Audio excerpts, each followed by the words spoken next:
இன்றைக்கி day 16 of documenting my journey in cyber security. இன்றைக்கி காலையில் வெள்ளனா கிளம்புனனால வந்து நிறையா டைம் இருந்துச்சு சாப்பிட்றதுக்கு. அப்புறம் பொறுமையாக வந்து சாப்பிட்டு பொறுமையாக வண்டி எடுத்துகிட்டு வந்து 6:10க்கெலாம் வந்து ஜங்ஷன் ரீச் ஆயாச்சு. ஜங்ஷன் ரீச் ஆனதுக்கப்புறம் வந்து எப்பவும் போல் 8:30க்கு திருச்சியில் இறங்கி 10 மணிக்கெலாம் கிளாஸுக்கு போயிட்டேன். கிளாஸ் ஸ்டார்ட் ஆகிடுச்சு. இன்றைக்கி 2 கிளாஸ் இஏஜிஆர்பியே வந்து 2 கிளாஸ் எடுக்கிறாங்க. அப்புறம் மதியானம் எல்லோரும் சாப்பிட்டு வந்து கொஞ்சம் நேரம் உட்காந்துருந்தாங்க. நானும் வீடியோ எடுத்துகிட்டு கொஞ்சம் சும்மா உட்காந்து பேசிக்கிட்டு இருந்தேன். அதனால் கிளாஸ் முடிஞ்சோடனே லேப் கேட்டால் லேப் இல்லைன்னு சொல்லிட்டாங்க. அதனால் இன்றைக்கி டக்குன்னு கிளம்பலாம் அப்படின்னு சொல்லிட்டு நானும் நண்பரும் வந்து பஸ்ஸை பிடிச்சி பஞ்சப்பூருக்கு கிளம்பிட்டோம். பஞ்சப்பூருக்கு போய் எப்பவுமே பஞ்சப்பூர் மே ஃப்ளோரில் தான் இறக்கி விடுவாங்க. அதனால் வந்து லிஃப்ட்டை பிடிச்சி கீழே இறங்கி போய் பஸ்ஸில் உட்காந்தாச்சு. பஸ்ஸில் உட்காந்து நண்பர் ஏதோ சாப்பிட்டுக்கிட்டு இருந்தார். பஸ் எப்போவுமே இவ்வளோ ஃப்ரீயாக இருக்காதுன்னா ஃப்ரீயாக இருந்துச்சு. அப்புறம் வடமாரில் ஒரு 3:45 கிட்ட இறங்கிட்டேன்.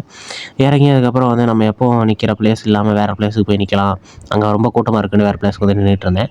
இன்னைக்கு கொஞ்சம் வெள்ளனா வந்தனால வந்து வீட்டில் இருக்கிற எல்லா வேலையும் முடிச்சுட்டு பாக்கெட் ட்ரெஸரில் கொஞ்சம் நேரம் ப்ராக்டிஸ் பண்ணிகிட்டு இருந்தேன். ப்ராக்டிஸ் பண்ணிட்டு சாப்பிட்டு புக்கு ரீட் பண்ணிவிட்டு ஹேபிட் ட்ராக்கரில் ஹேபிட்லாம் மார்க் பண்ணிட்டு அப்புறம் தூங்கிட்டேன்.